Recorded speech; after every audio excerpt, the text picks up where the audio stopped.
What I'm going to share with you right now is news, and perhaps even shocking news to most Americans. It was first published in a book by Richard Wilkinson back about 3 years ago about how unequal societies become unhealthy, and he has a new book out. It's in the United Kingdom. It's available in the UK. You can't get it here in the United States yet. It's called The Spirit Level: Why More Equal Societies Almost Always Do Better. It will be published in the United States in December. But the information is available on the web at equalitytrust.org.uk, and we'll get a link to that on our blog today. And what they've found, he and his writing partner on this book, Kate Pickett, Richard Wilkinson and Kate Pickett, have, between the two of them, done 50 years of research on this. They compiled thousands of statistics measuring the quality of life in a whole bunch of different indices over every country in the world. These statistics compiled by the United Nations, and in every state in the United States, statistics compiled by the U.S. Census Bureau. This is not liberal think tank stuff, or conservative think tank stuff for that matter. This is just pure, raw census data.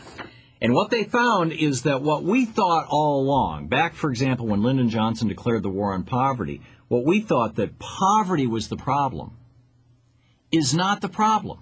Poverty is the symptom of the problem. The problem is inequality. Let me just wrap your brain around that for a minute. The problem is not that people are so poor they can't afford, fill in the blank. For example, this mother, that she has to work 3 jobs and her kid is 555 pounds because she's not around to supervise his eating, and she's basically feeding him fast food because it's cheap, it's convenient. She doesn't have time to cook. She may live in a neighborhood where there's not a grocery store, things like that. That is a symptom of the problem. In fact, what they were able to demonstrate was that while rich people do live longer than poor people, while they have longer lifestyle, lower infant mortality, typically better health than poor people, and a slightly higher happiness index, that the real big variable is not income. In fact, when you look at countries, let's just compare income per person, national average income, and life expectancy. The U.S. has the highest income in the world.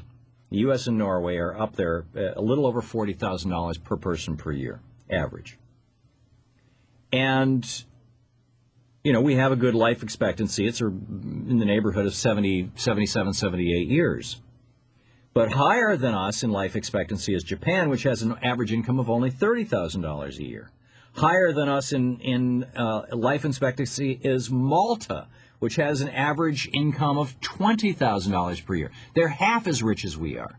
Higher than us in life expectancy is Costa Rica, which has an average per capita income of $9,500 per year. They're a quarter as rich as we are. So it's got nothing to do with richness. It's got nothing to do with riches. And the same with health within rich societies. So we look at this spread, and to define this spread, what they did is they compared the richest 20%, the poorest 20% in the society, and they said, how big is the difference? Well, the difference is almost 10 to 1 in the United States and Britain. The difference in Japan is about 3 to 1. In Finland, it's 3 to 1. In Norway, 3 to 1. Sweden, 3 to 1. Denmark, it's around 4 to 1. Belgium, 4 to 1. Austria, Germany, the Netherlands, and Spain, it's getting up to around 5 to 1. But we're about 10 to 1.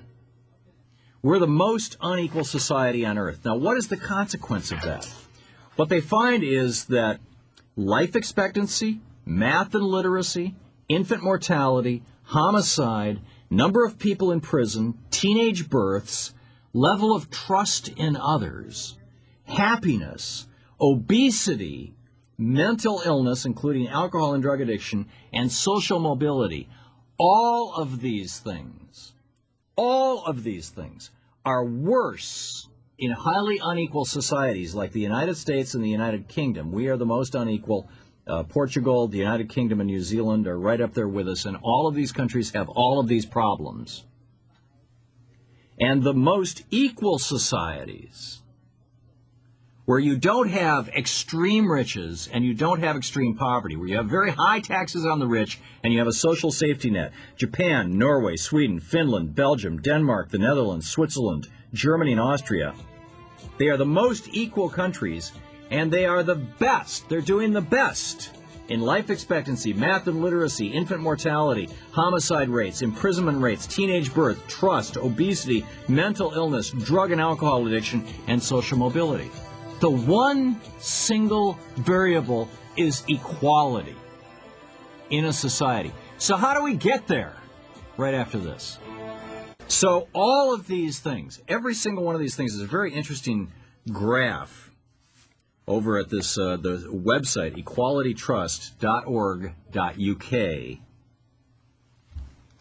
that compares health and social problems. In other words, it maps all of these things: life expectancy, math and literacy, there's school dropout rates, infant mortality, homicide rate, gun deaths, imprisonment, number of people in prison, teenage birth rates, and also sexually transmitted diseases, trust in a society, people answering the question, yes, I can trust strangers, obesity, mental illness, drug addiction, alcohol addiction, use of psychiatric pharmaceuticals, and social mobility, the ability to move higher than the income class into which you were born. That all of these things have absolutely nothing to do with how rich the country is. The U.S. is worse of all the countries in the world on all of these things, and yet we are one of the richest nations in the world.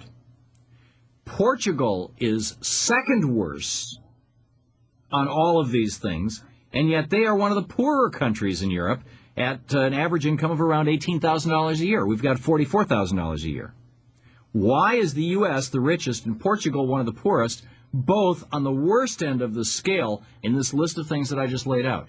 Because the U.S. and Portugal are two of the most unequal societies. In other words, we're the two societies, along with the United Kingdom, which is also in the middle. They've got an average income of around $28,000, and they're among the three worst in terms of all of those things that I just listed. The difference between the poorest 20% and the richest 20% in these three countries is the greatest of anywhere else on earth. And therefore, we have the worst outcomes in these areas. It's got nothing to do with being rich. We're rich. Portugal's poor. We're both having a terrible time. Japan, for example, has an average income of $28,000. That's kind of moderately rich. They're the best of all the major developed countries in terms of all of these things that I listed: life expectancy, math and literacy, college graduation, high school graduation, infant mortality, homicide rates, imprisonment, teenage birth, trust, obesity, mental illness, drug addiction, alcohol addiction, social mobility. Japan is the best. They're also the most equal society among all the fully developed worlds. The most.